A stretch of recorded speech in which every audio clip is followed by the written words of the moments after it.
On January 27, 1820, aboard the Russian ship Vostok, a land began to appear to the south. Over the edge of the horizon, an icy, cold landscape emerged. This was the first ever recorded sighting of Antarctica. The man who spotted it was Fabian Gottlieb von Billingshausen. A year later, in pursuit of seals near the South Shetland Islands, an American captain from Connecticut named John Davis became the first person to set foot on the continent when he and his men landed on what's now called Davis Coast. In his logbook for that day, he wrote, "Concluded to make the best of our way for the ship. I think this southern land to be a continent." This was a big deal because before this, explorers had been obsessed with finding a place called Terra Australis, or a great southern land. I go far deeper into it in my video about how Australia got its name, but in short, people like Aristotle and Ptolemy thought that the world must be balanced on both sides with land and sea, even though today we know that's plain untrue. So up until this point, explorers had been searching for the great southern land, equal in size to Europe and Asia, with no luck. At around this time, people were beginning to lose hope. Most of the world's ocean had already been explored and nothing was to be found except for small islands. So that's why in 1820, Terra Australis, the name that had been waiting 2,000 years to be assigned to Earth's southernmost continent, was given to Australia. I know Antarctica was technically discovered 4 years earlier, but word traveled slowly, and not everyone knew everything right away like they do now. And this posed a conundrum then. Terra Australis, the name literally meaning southern land in Latin, and perfect to describe the land atop the southern pole of the Earth, had been taken before most of the world realized there was yet another land twice the size of Australia right where they expected it to be.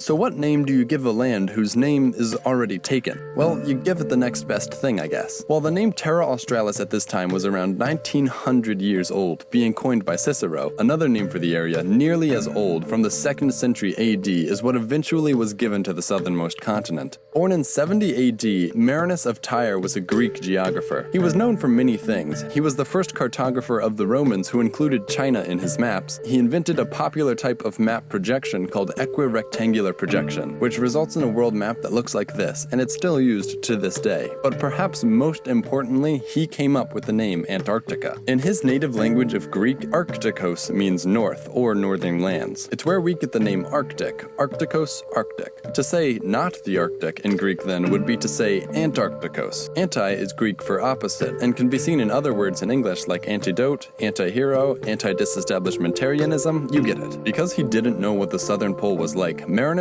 simply labeled it Antarctikos, opposite to the Arctic. But I think we can go a little deeper. The origin of the modifying prefix anti is lost to history and time, but we do know the reason Arctikos meant the northern lands. You see, in Greek, ARKTOS means bear. Well, yes, this type of bear, but also this one. To the Greeks, this was ARKTOS, as it sort of resembled a bear, I guess. Today, we call this constellation of stars the Big Dipper or Ursa Major. Ursa also meaning bear, but in Latin. And if you know anything about constellations, or if you've watched another video of mine maybe, you'll know that ARKTOS can be used to easily find the North Star. Basically, the bear leads north. And the Greeks, being avid sailors, closely associated finding north with ARKTOS, and so any land to the north became ARKTIKOS, the Arctic, the land of the bear. So really, literally, Antarctica means opposite to the land of the bear. Interestingly, however, the southernmost continent was not the first place to be attributed the name Antarctica. In the 1500s, 300 years before the continent was even discovered, the French established a very temporary colony in South America, in what's now modern-day Brazil. It was small and lasted only 12 years from 1550 to 1567, when the Portuguese came in and destroyed it. But the French had given it the name Français Antarctique. Everyone quickly forgot about this, however, even the French. Then, it wasn't until 1890, 70 years after its first discovery, that the Scottish cartographer John George Bartholomew first gave the continent its name. For the 70 years between its naming and discovery, the continent was virtually nameless, with small parts of it receiving names, but none to encompass the entire land. Bartholomew was the first to give the continent its name in a map produced for an oceanographer named John Murray. After that, Bartholomew published many more maps with the name, and people accepted it as the title of the southernmost continent of Earth. I hope you guys liked this video and this series. If you haven't already, check out how the rest of the continents got their names. They're all in this playlist right here. And if you're curious about how the Greeks used the constellations to navigate, check out this video. And of course, if you enjoyed, why not give this video a like and subscribe? If you have a favorite name origin or differing theory, let me hear it in the comments. Also, let me know what else you'd like me to do a series on. I'll be back next week with another video.